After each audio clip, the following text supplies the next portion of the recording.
Halo, selamat datang di sesi bedah materi kita kali ini. Nah, hari ini kita punya kesempatan yang menurut saya sangat spesial. Kita bakal mengkaji sebuah literatur klasik yang maknanya dalam banget, yaitu Surah Al-Waqiah. Dan kita akan melihatnya lewat lensa tafsir Ibnu Katsir. Nggak perlu pakai bahasa yang berat-berat, kita akan obrolin konsep-konsep besarnya dengan santai tapi tetap berbobot. Karena jujur saja, teks aslinya sendiri sudah punya kekuatan pesan yang luar biasa. Jadi, mari kita mulai dan lihat apa yang sebenarnya ingin disampaikan oleh naskah bersejarah ini. Pas kita buka teksnya, kita itu langsung disambut sama sebuah pernyataan yang sangat tegas. Apabila terjadi hari kiamat, terjadinya tidak dapat didustakan. Kejadian itu merendahkan satu golongan dan meninggikan golongan yang lain. Ini ringkasan dari 3 ayat pertamanya. Ada semacam kepastian mutlak di sini, sesuatu yang pasti datang. Dan yang menarik buat kita perhatikan bareng-bareng, teks ini bilang kalau kejadian itu bukan cuma soal alam semesta yang hancur lebur, tapi soal restrukturisasi total status manusia. Ada yang diturunkan derajatnya, ada yang dinaikkan. Ini sebuah realitas yang pada akhirnya, suka nggak suka, bakal kita hadapi semua. Biar obrolan kita lebih terarah, kita udah pecah pembahasannya jadi 5 poin utama. Mulai dari kepastian hari kiamat, lalu 3 golongan manusia, detil surga dan neraka, 4 bukti penciptaan, dan terakhir kita bahas momen nyawa di kerongkongan. Jadi ini bakal ngebantu banget buat mahamin alur ceritanya tanpa ngerasa kewalahan. Oke, kita masuk ke bagian pertama. Kepastian hari kiamat. Pernah kepikiran gak sih kenapa dinamakan Al-Waqiah? Makna harfiahnya itu kejadian yang pasti terjadi atau the inevitable event. Nah, kalau merujuk ke tafsir Ibnu Katsir, event ini didefinisikan secara unik. Bukan sekedar bencana alam berskala kosmik, tapi sebuah perombakan sosial yang radikal. Maksudnya begini, hari itu bakal benar-benar merendahkan orang-orang yang sombong di dunia sampai ke titik yang paling bawah, dan sebaliknya, ngangkat mereka yang rendah hati sampai ke surga yang tertinggi. Benar-benar sebuah penataan ulang tatanan sosial secara mutlak. Lanjut ke bagian kedua, 3 golongan manusia. Hal yang bikin saya takjub dari teks ini adalah betapa rapinya dia memetakan kondisi manusia. Seluruh umat manusia tanpa terkecuali dibagi ke dalam 3 rute takdir yang beda-beda. Pertama ada As-Sabiqun, ini golongan yang paling terdepan dalam kebaikan.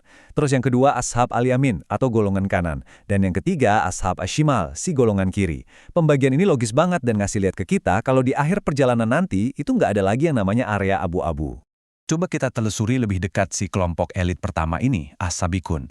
Kalau kita lihat data demografinya di ayat 13 dan 14, kelompok terdepan ini isinya adalah mayoritas atau segolongan besar dari umat-umat terdahulu. Tapi, cuma segolongan kecil dari umat-umat yang hidup belakangan. Dalam tafsir dicatat kalau mereka ini adalah orang-orang yang posisinya ditarik paling dekat dengan Sang Pencipta. Kenapa? Karena mereka itu cepat tanggap, selalu bersegera merespon kebenaran dan ngelakuin kebaikan. Sekarang kita beranjak ke bagian ketiga, detil surga dan neraka. Nah, buat As-Sabiqun tadi, apa sih ganjaran yang menanti mereka? Deskripsinya itu luar biasa puitis dan kerasa damai banget. Bayangkan Anda duduk berhadapan dengan orang-orang terkasih di atas dipan-dipan yang bertahtakan emas dan permata. Dilayani sama pemuda-pemuda abadi yang bawain minuman murni, yang ini uniknya sama sekali nggak bikin mabok atau pusing. Anda mau buah apa saja, tinggal pilih. Mau daging burung apa saja tersedia. Ada juga pendamping yang diibaratkan seperti mutiara yang tersimpan rapi. Tapi dari semua kemewahan itu, ada satu hal yang menurut saya jadi inti kedamaiannya. Di sana nggak akan ada lagi omongan kosong atau perkataan dosa. Yang terdengar cuma sapaan. Salam, salam. Damai, damai. Ngomong-ngomong soal kedamaian, ada satu detail yang menarik banget dari tafsir Ibnu Katsir tentang skala tempat ini. Ada sebuah hadis yang nyebutin angka 100. Maksudnya apa? Jadi, di surga itu ada sebuah pohon yang kalau ada orang naik kuda lari kencang di bawah bayang-bayangnya, butuh waktu 100 tahun perjalanan cuma buat ngelewatin keteduhannya. 100 tahun, bayangkan. Ini bukan cuma soal ukuran fisik, tapi sebuah metafora yang sangat kuat tentang betapa luas dan nyamannya tempat tersebut. Terus gimana nasib 2 golongan mayoritas lainnya? Di sini teksnya mainin kontras yang sangat tajam, ibarat siang dan malam. Di satu sisi, golongan kanan menikmati pepohonan bidara yang udah nggak ada durinya, pohon pisang yang buahnya lebat, naungan teduh yang membentang luas, air terjun yang mengalir terus, dan buah-buahan tanpa henti. Di sisi lain, golongan kiri ini dapat kondisi yang super ekstrim. Anginnya membakar, airnya mendidih, dan naungannya berupa asap hitam pekat yang sama sekali nggak bikin sejuk. Penyejajaran ini ditunjukkan untuk ngasih lihat sebuah keadilan yang tegas. Ada sebab, ya pasti ada akibat.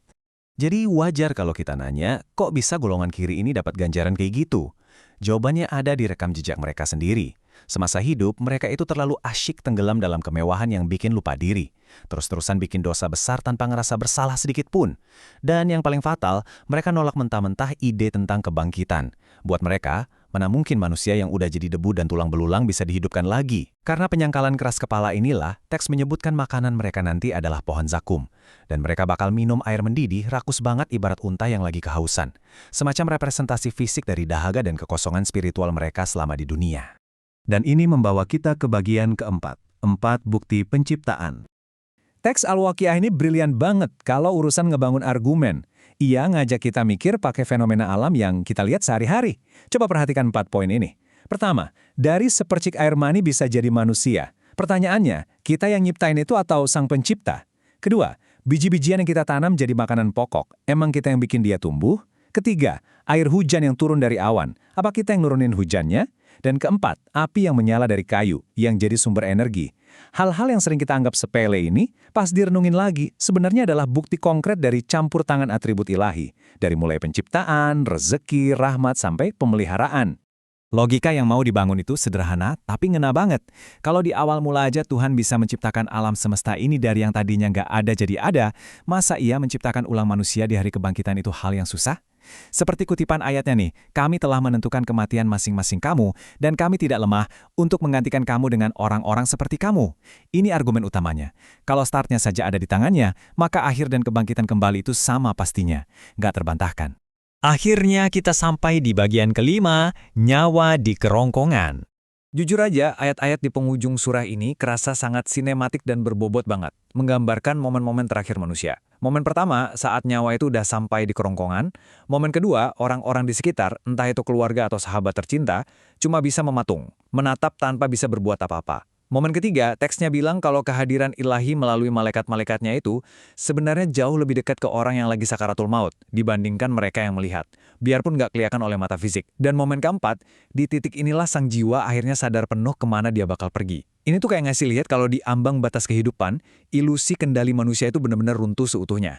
Dan seluruh rangkaian obrolan kita dari awal tadi ditutup dengan satu istilah yang sangat kuat di ayat 95, hakul yakin, kebenaran yang absolut.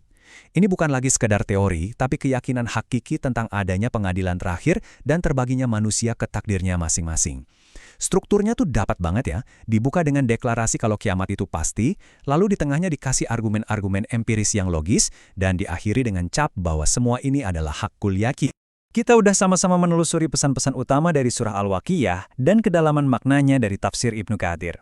Rutenya udah jelas, takdir, pilihan, dan buktinya juga udah terpampang di alam semesta. Nah, dari semua pemaparan tadi, ada satu pertanyaan pamungkas yang kayaknya emang sengaja ditinggalkan naskah ini buat kita renungkan di rumah. Saat realitas yang tak terhindarkan itu akhirnya benar-benar tiba di depan mata, kira-kira dari ketiga golongan tadi, Anda akan berada di kelompok yang mana? Silakan direnungkan. Terima kasih sudah menemani saya di sesi bedah materi kali ini. Semoga obrolan kita ini bisa bawa kejernihan dan insight baru buat Anda semua. Sampai jumpa!